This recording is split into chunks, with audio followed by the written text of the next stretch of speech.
as the Jets, as I said, it would make great sense for them too, and they should. They officially signed Dalvin Cook to a 1-year, up to $8.6 million deal. Mhm. Aaron Rodgers, Dalvin Cook, Mecole Hardman, a couple of other weapons that were on Aaron Rodgers' wish list. All right, Kian, they keep loading up. Dalvin Cook is officially here, but we'll start with something kind of simple. Give me Dalvin Cook's 2023 stat line now that he's with Gang Ooh. Green and chasing a ring, I guess, with Aaron Rodgers. Okay. It's not going to be anything insane. I think Breece Hall is still the guy there. Breece It Hall's still may, the future back. I think so. But the thing is, and I was talking about this with us, is obviously Breece Hall's coming off the ACL, and all Super Bowl teams are running back by committee. I think Cook will have, I'm going to say 650 yards. I'm going to say 5 touchdowns. I'm going to say 25 receptions for 278 yards, because I think it's going to be middle. Yeah. Because he's such a good downhill runner. Like, there's no, like, he's as good as the next guy. Yeah. He's such a good downhill runner. He's hard to tackle. Elite. I would easily say that. Dalvin Cook is an elite running back in this league. Yeah. It's just, to me, I don't see him getting a Viking like he was getting in the Vikings. He's not going to be getting 1,500 that. yard, Exactly. 270 carry, 12 touchdown season. Yeah. No, I'm right there with you on the stat line too. I've got him a little higher. I've got him at least rushing for 800 yards, and here's why. Breece Hall coming off the torn ACL. If Dalvin Cook was asked today to start all 17, which he just did for the first time in his career, and you can argue that he's getting healthier, I would feel great about this running back room, because you would not only have Dalvin Cook, you would have Breece Hall. Excuse me. Also, Michael Carter as well. That is still trying to get some touches, but we saw when he came out of the draft, he had a lot of excitement around him, and rightfully so. He was a good player. But I think Dalvin Cook, just kind of sticking to the rushing aspect, at least 800 yards rushing and 6 touchdowns. That's even with Breece Hall coming back and being the feature back. The big thing for me is I could see this be a team where, like, possibly both of these backs have 800 or 900 yards rushing, because I believe the Jets are really going to look to do that this year. You look at the fact that they were 9th worst overall. 7th worst overall in rush yards per game. Now, yes, Breece Hall did get hurt. Obviously, they fell off a cliff a little bit, kind of peaked early on in the season. But considering the running back room, moving on through it now, does this move make sense considering they do have a Breece Hall? Yes, he is coming off of injury. They do have a Zonovan Knight. They do have a Michael Carter. Does it make sense to you to see, the Jets signed Dalvin Cook after we kind of heard originally they didn't know about the usage, how he was going to be in the offense? I believe numbers were possibly a thing that they weren't agreeing to. No matter how you spin it, it's a good signing.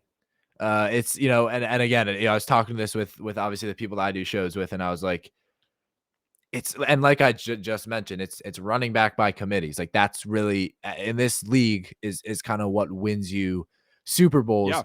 The one thing is, though, is Dalvin Cook and Breece Hall are those exceptions, because they're two guys who can play 17 games and be extremely productive. Crazy. Obviously, Breece Hall, we saw that. Like. Yeah, I mean, the 1-2 punch there is ridiculous. But yeah, it makes it like you're adding a elite running back for a 1-year deal. And it's pretty clear what the Jets are doing. They're like, hey, we have a second-year guy who's coming off an ACL injury who we're probably not going to be obviously putting as much pressure on. Right. So we're going to bring in a guy for a good deal.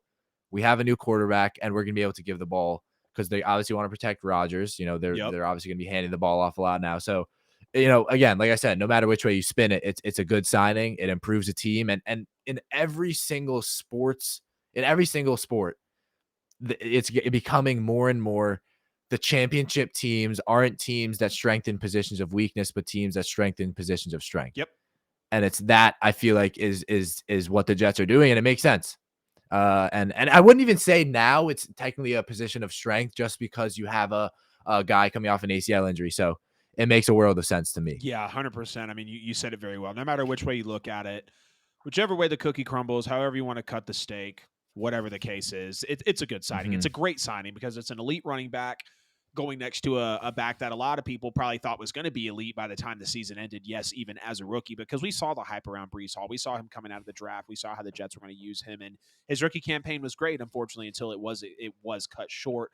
by the ACL injury. But, now you have a very capable of being elite together backfield in a loaded division, loaded AFC. I've already said Dalvin is elite. Breece Hall's probably on his way there. Now he's got a veteran in the room, a true running back. Not that Breece ever wasn't, but a true running back to be able to look up to, that mentorship, that veteran presence in a locker room. I say it a lot, and I think it's very true. And similar guys. Sometimes people will make signings and some people are like, well, why did they sign them? I'm like, hey, it might not be a lot. Prime example, I'll go a little homer take here. Jimmy Graham.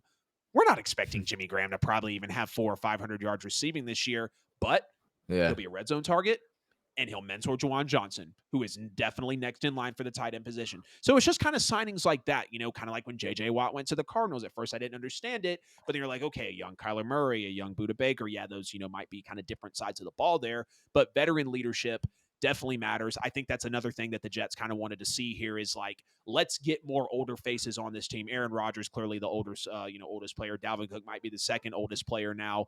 But this is a very young team, young coach, young defense, young offense, young core, and you like to see this type of move. I feel like he's going to get plenty of short yardage carry situations, third down opportunities with short yardage. We know he can be a receiver, and you definitely need somewhat of a 1-2 punch in the run game. They got it a lot of it better than a running back by committee, and I'm excited to see what it's really going to bring to the table.